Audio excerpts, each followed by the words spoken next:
Berdasarkan Laporan Pelaksanaan Pencegahan dan Penanganan Tindak Pidana Perdagangan Orang atau TPPO tahun 2015 sampai 2019, 2.648 orang telah menjadi korban tindak pidana perdagangan orang.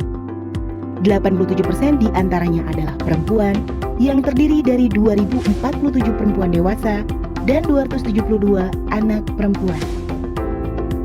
Selama tahun 2015 sampai 2019, Polda dan Bareskrim Polri menerima 554 laporan polisi dengan modus operandi sebagai berikut. Prostitusi 297 kasus, eksploitasi tenaga kerja Indonesia 222 kasus, eksploitasi pembantu rumah tangga 23 orang, jual beli anak 7 kasus, dan jual beli organ tubuh 1 kasus. Dari 554 laporan tersebut, hanya 413 perkara yang telah disidangkan dan dilakukan penuntutan oleh Jaksa Penuntut Umum.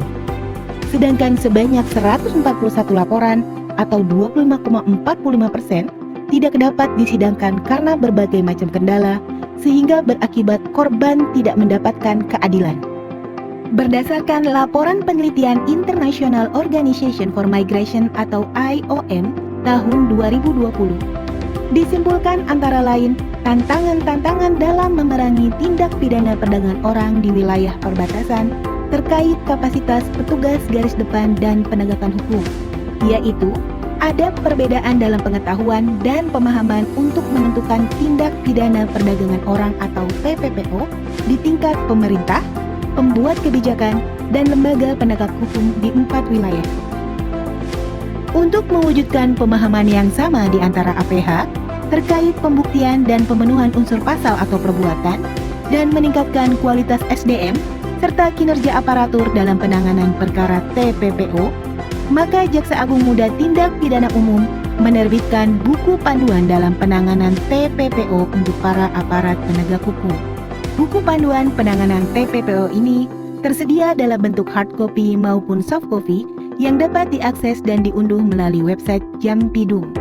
Buku ini berisi pemahaman konsep TPPO, pengertian korban dan pelaku dalam TPPO, pembahasan unsur pasal dalam TPPO, tindak pidana yang terkait dengan TPPO, pembahasan tentang restitusi untuk korban, kerjasama dalam penanganan TPPO, Standard Operation Procedure atau SOP dan kebijakan terkait penanganan TPPO, dan praktek terbaik penanganan TPPO.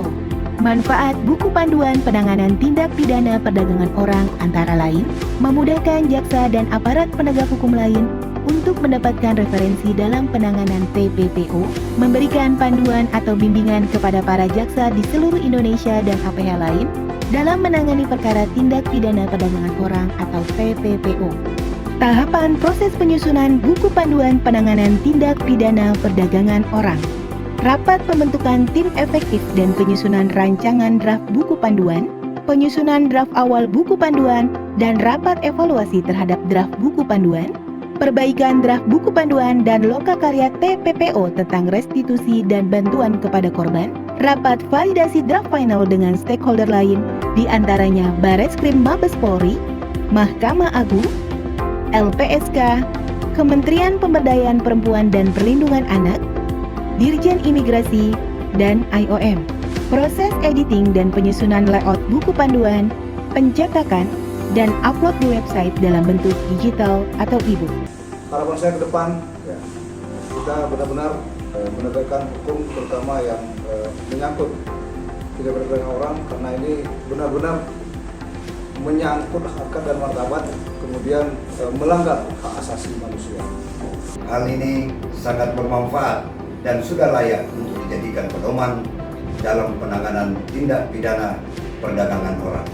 Buku panduan ini sangat berguna dan bermanfaat, tidak hanya dalam penanganan perkara tindak pidana perdagangan orang, tetapi juga dalam pemenuhan hak-hak saksi korban tindak pidana perdagangan orang. Saya mengapresiasi dan yakin dengan adanya buku panduan penanganan tindak pidana perdagangan orang ini akan memberikan kontribusi positif untuk meningkatkan keterampilan dan kerja para aparat penegak hukum dalam menangani perkara tindak pidana perdagangan orang. Buku panduan penanganan tindak pidana perdagangan orang. Sangat-sangat membantu buat kami sebagai penyidik Polri dalam penanganan proses penyidikan. Semoga juga dengan adanya buku ini, para korban TPPO dapat lebih terlindungi, hak-hak mereka dapat terpenuhi, dan jalannya proses penanganan kasus TPPO akan menjadi lebih efektif.